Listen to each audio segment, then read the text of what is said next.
Washington, AP, Democrats know they don't have the votes to convict President Donald Trump when the Senate convenes as the Court of Impeachment. But they are pursuing the case in the court of public opinion. Full coverage. Trump impeachment. It became a defining moment, one that stunned Washington, after the House impeached Trump when Speaker Nancy Pelosi declined to immediately transmit the charges to the Senate.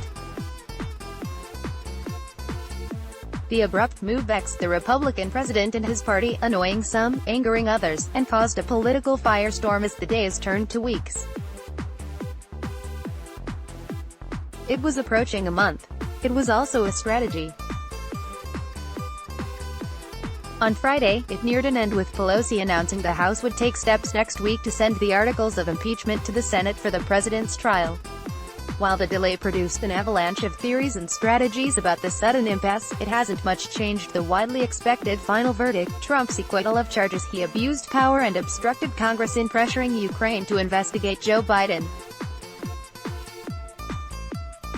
Yet in a lull, something else happened. New evidence and documents emerged, including emails showing more of the administration's internal deliberations over Trump's actions. Former White House National Security Advisor John Bolton announced he would be willing to appear if a subpoena was sent. Attention shifted from the airy constitutional arguments for and against impeachment to the earthy details of how to conduct the rare Senate trial, only the third in the nation's history. There's nowhere near the 67 votes needed for conviction in the Senate, where Republicans with Majority Leader Mitch McConnell hold a slim 53-47 majority. But a handful of Republican senators who will decide how things go are suddenly infused with new power, and clouded with political risk. Just 51 votes will set the rules.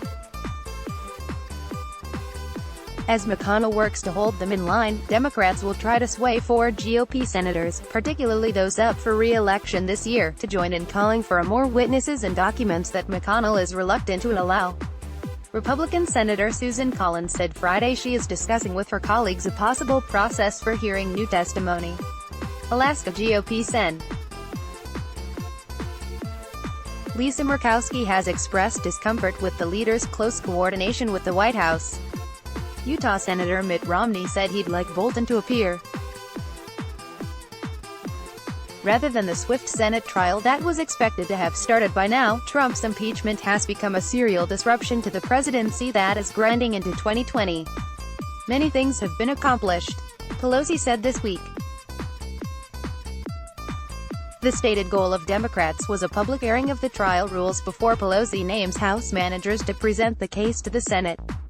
How much time will they be given?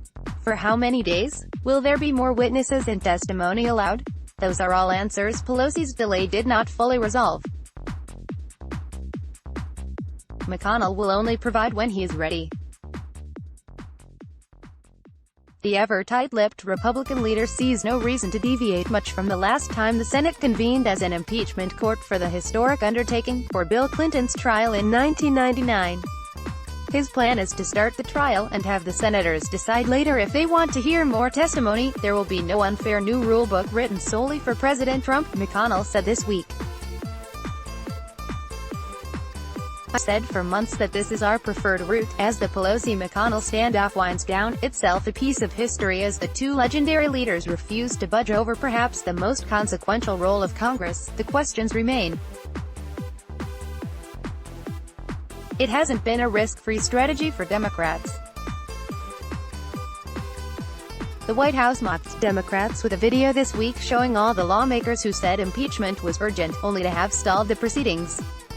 Lawmakers in both the House and Senate have publicly aired their exasperation with the delay, one embarrassingly backtracking the comments. Republicans say the public is on their side as McConnell invoked Founding Father Alexander Hamilton to warn against the procrastinated resolution of impeachments. Thousands flocked to the first Trump rally of the year late Thursday in Toledo, cheering him on with shouts of USA. They chuckled along as the president derided Pelosi. In fact, polling throughout the impeachment proceedings has consistently shown the public closely divided over whether Trump should be impeached and removed from office. A Monmouth University poll conducted in early December found that about 6 in 10 Americans said Democrats in Congress are more interested in bringing down Trump than pursuing the facts, and about 6 in 10 said Republicans in Congress are more interested in defending Trump than pursuing the facts.